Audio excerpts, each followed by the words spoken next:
Good afternoon, guys, from Nova Scotia, Canada. We are a little south of a town called Walton on a little beach spot that we found on Overlander.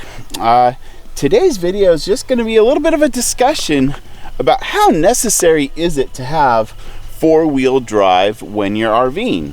And to us, obviously we bought the expedition truck. It was pretty important, but it's not needed. But there's a lot of factors to consider, and it's very personal. The first thing to think about are your intentions. When you go RVing, do you like to go to the ski resorts in Colorado and never want to be hindered or limited by the weather or the roads you might encounter?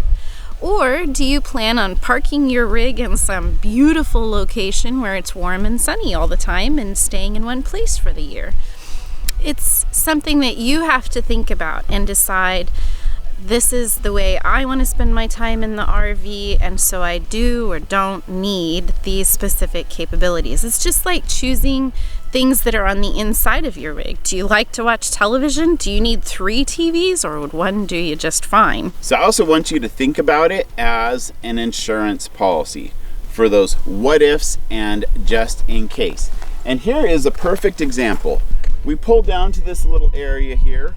We come to swing into our spot, and we don't even get down onto the beach, but we're just in this little middle section, and we started digging our tires in.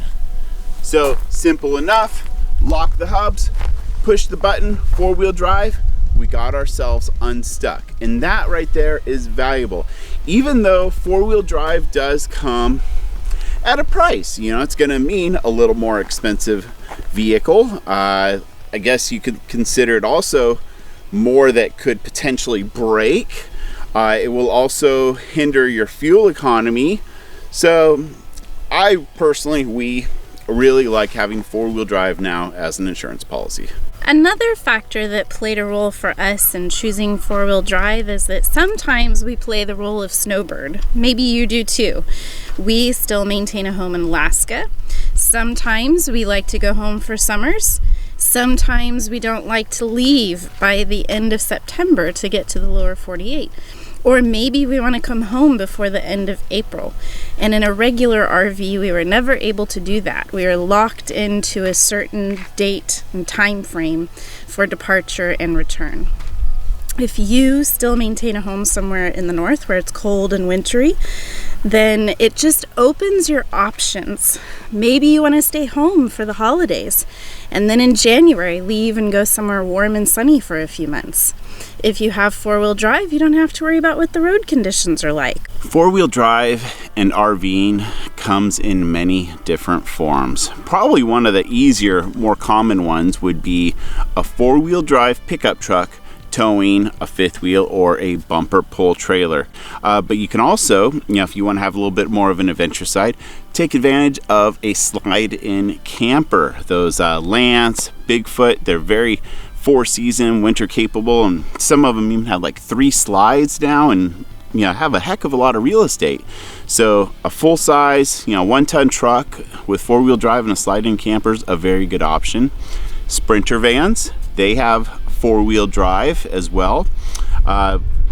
Way back in the 90s, the Ford Econoline was a very popular choice for sportsmobile, and they would add and have a four-wheel drive conversion for those.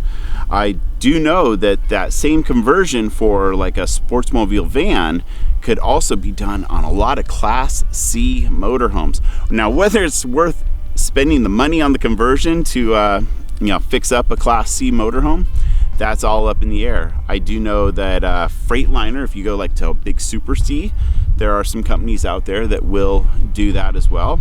But we opted for the Mitsubishi Fuso chassis, and it's been great for us.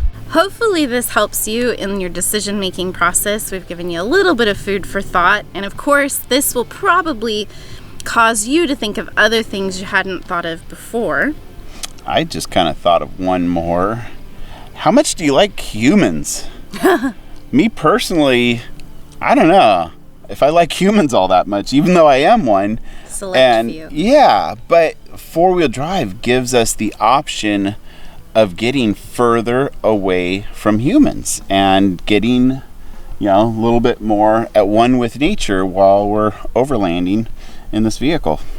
Well, if you haven't already, be sure to hit that subscribe button, because in the next few videos we are going to make our way around Nova Scotia. It'll be fun. It will be. We're having a great time here. If you haven't been to the Maritimes before, this is absolutely a must on your bucket list. Yeah, it's a lot different than the East Coast. It really is, and we've talked about the fact that obviously it's Canada. Yeah, well, yeah. But some of these places weren't really even on our radar prior to coming here, and we've enjoyed it immensely. Exactly, and the free camping opportunities like this one here. So, all right, guys, that's a wrap. Hit that subscribe button. We'll see you on the next video. Bye.